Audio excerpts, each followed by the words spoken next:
The World Economic Forum is underway in Davos, Switzerland. This year, several familiar faces are missing from the conference. Our CBSN political reporter Caitlin Huey-Burns is there. My colleague Rena Ninan checked in with her earlier.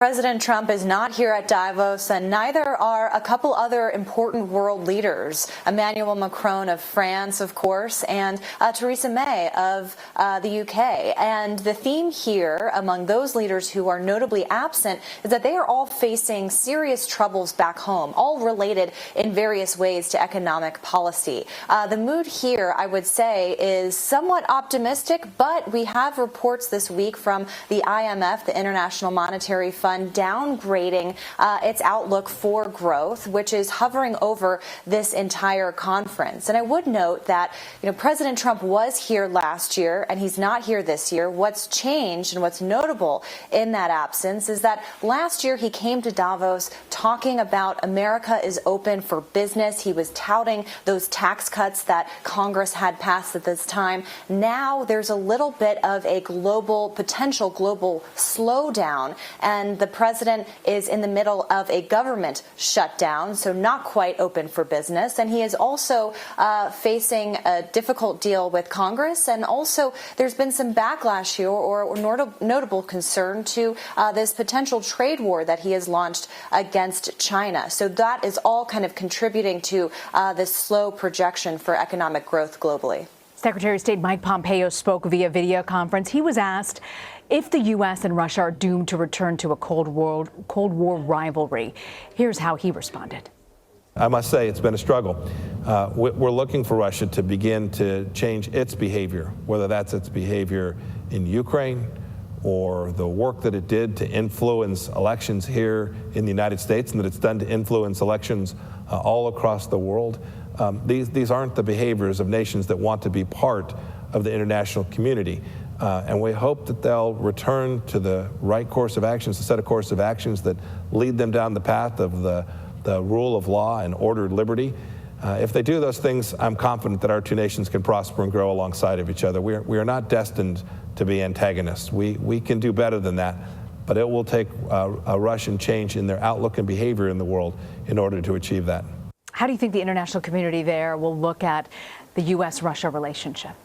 Well, it was a very notable question, and Pompeo tried to make clear that he didn't think that this had to be quite an adversarial relationship. But note his tone there when talking about Russia, very different from his boss, President Trump, who has taken a much more favorable approach to the concern of allies towards Russia. And what Pompeo was doing there was also laying out ways in which he believes that Russia needs to change, putting the onus on Russia, saying that they had made that aggression in Ukraine, that they have meddled, continue to meddle not only in U.S. elections but elections globally.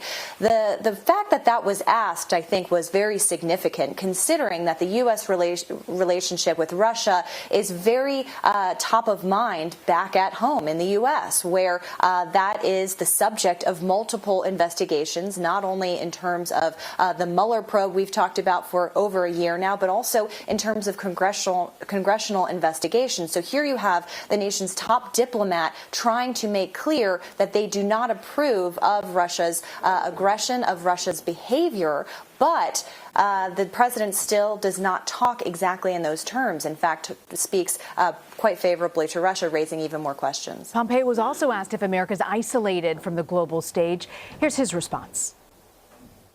There are lots of folks who continue to see America as the beacon that we hope it is.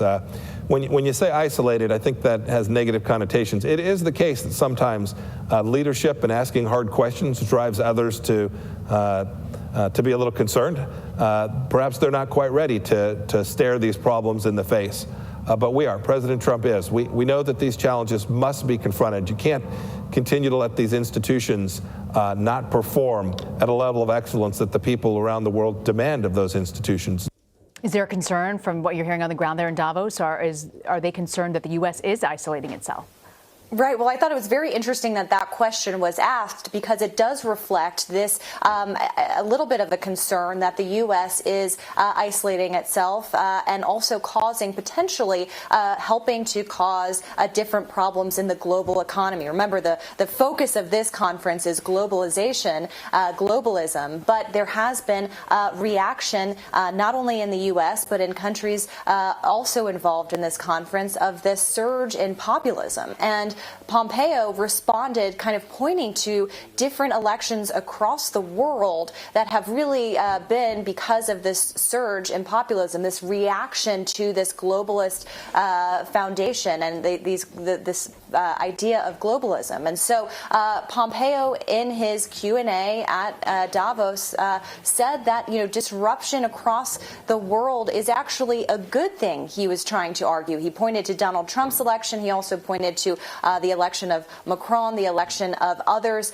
including the new Brazilian president who gave a keynote address today, known as a far right-wing populist, saying that those kinds of things are putting pressure on institutions, and that kind of pressure is needed. But of course, it raises a lot of questions, particularly those on the economic front or involved in the economic front, about what those decisions mean for countries across the world, especially because it's so dependent on the U.S. economy staying stable, and that is in question. Caitlin, I think it was the CEO of J.P. Morgan, Jamie Dimon, who said that Davos is where the billionaires tell the millionaires how the middle class is doing. I'm curious about what people are saying about a potential global economic slowdown.